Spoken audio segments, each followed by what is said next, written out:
So if you go to my Jon Snow playlist, you will find a three-part series where I talk about what I think are the most likely story arcs for Jon post-resurrection. And there are a lot of different ways that his story could go that I find narratively compelling, that I think make sense with the narrative that George has established. And I'm open to a lot of interpretation with Jon's character. The interpretation that I am not open to with Jon's character is that he will be resurrected as Azor Ahai. He's not Azor Ahai. Daenerys is Azor Ahai. Jon was born in the shadow of forced prophecy. So Rhaegar Targaryen originally thought that the prophecy of the prince who was promised Azor Ahai was referring to him. He later began to believe that it was his son Aegon. That scene in The House of the Undying where Daenerys sees Rhaegar and he says, "His is a song of ice and fire," he's talking about Aegon, who may or may not be young Griff. I don't think that young Griff is truly Aegon. Another part of this prophecy that Rhaegar interpreted was the dragon has three heads. So while he believed that Aegon was the prince who was promised, he also believed that there was this kind of trifecta, like replication of the three conquerors going on. And so I very much believe that Rhaegar, when he set out to have a child with Lyanna, he thought that they were going to have a girl and that that girl would be Visenya. And I think that he thought, because I believe he had a vision of Daenerys when she makes eye contact with him in the House of the Undying, I think that in the past he is also having that same vision. And so he saw Daenerys and assumed that Daenerys was his future daughter, Visenya, and that she would complete the trifecta. And that is why when he looks at her, he says, there must be one more. The dragon has three heads. And it's after that, after Aegon is born, that he goes and, has a relationship with Lyanna. And we can debate all day on if Rhaegar and Lyanna were in love or if Lyanna knew about this prophecy, but there's no denying that Rhaegar believed that a union between himself and Lyanna would be a union between ice and fire. So he took all these different pieces of prophecy and he's doing his best to try and put them together. And ultimately what that culminates to is Jon and the complete destruction of Rhaegar's family. And that is because it was always going to be his baby sister Daenerys. And it is a cautionary tale about what happens when you learn of prophecy and you try to force it. It's very similar to what we're seeing with Melisandre thematically. And why it is so absolutely vital that Daenerys completes the Azor Ahai returned prophecy at the end of A Game of Thrones when she births her dragons and forges Lightbringer and is reborn as Azor Ahai. She has and still has no idea about this prophecy, and neither do we. Because we, as a reader, are meant to read Clash of Kings, read what Melisandre is saying about Stannis, and go, oh bitch, that already happened. So where does that leave Jon? That leaves our boy Jon to tragedy. There are a number of ways that I believe that Jon could be resurrected, and they are all going to ultimately have the same consequence.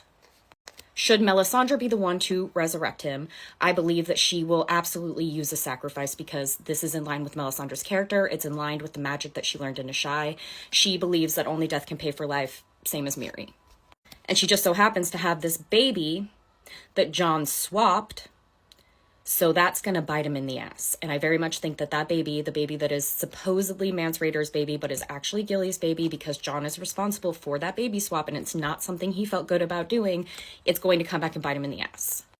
I believe, should Melisandre be the one to resurrect him, that she will do so operating under the assumption that he is Azor Ahai. And they're setting the stage for Melisandre to believe that in her single POV chapter that we get, in which she says the stuff about, I want to see Azor Ahai, all the Lord of Light shows me is snow. That is establishing that Melisandre is going to believe the Lord of Light is leading her to Jon, which is going to make her assume, because she loves to make assumptions, that Jon is Azor Ahai. So she is going to resurrect Jon, thinking once again that she is creating Azor Ahai. Now, remember I said that there were thematic similarities between Melisandre and Rhaegar. It's not a coincidence that those two characters are now connected to Jon. And unfortunately, it means that Jon is the ultimate lesson, the ultimate cautionary tale about people meddling in prophecy. What is going to happen, in my opinion, instead, is that when Jon is resurrected, we are going to see something much more like an inverse Azor Ahai. Something more like a new Night's King figure.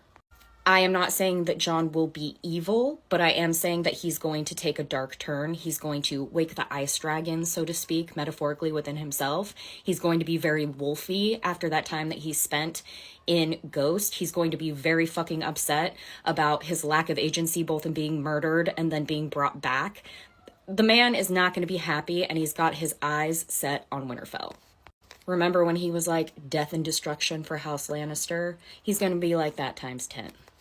And I also think that there's a great irony in this, because you will encounter a lot of people in this fandom who will say with their full chest that A Song of Ice and Fire refers to Jon's parentage, despite George R.R. Martin having said explicitly from his mouth that it refers to the others and Daenerys and her dragons, that is they're the titular elements. The irony being that Jon is going to become the ice, the others. He's going to have much more to do with them than the fire. And my wildly unpopular opinion is that Jon's parentage isn't really gonna mean shit besides creating tragic and dramatic irony for Jon's character. So yes, Jon is vital. Jon is tied to the Azor Ahai prophecy in that he's going to be a subversion, an inversion, a perversion of it.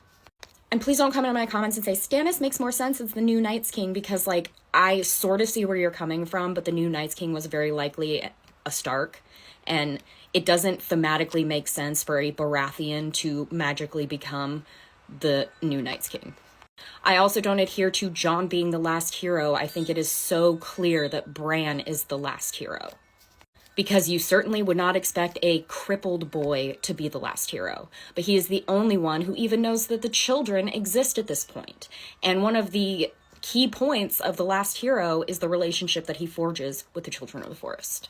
And no, I don't think that Jon is the prince who was promised, because the prince who was promised and Azor Ahai are the same thing, and that is Daenerys, the stallion who mounts the world. 3 prophecies, 3 heads have the dragon, child of 3. Because that's another red herring that Rhaegar fell for, is the dragon having 3 heads, meaning 3 different people, when it's really referring to Daenerys and her 3 dragons. And it's going to be tragic the way that Jon and Dany are set as opposite forces. But they are going to be the 2 who figure out how to establish the equilibrium between fire and ice.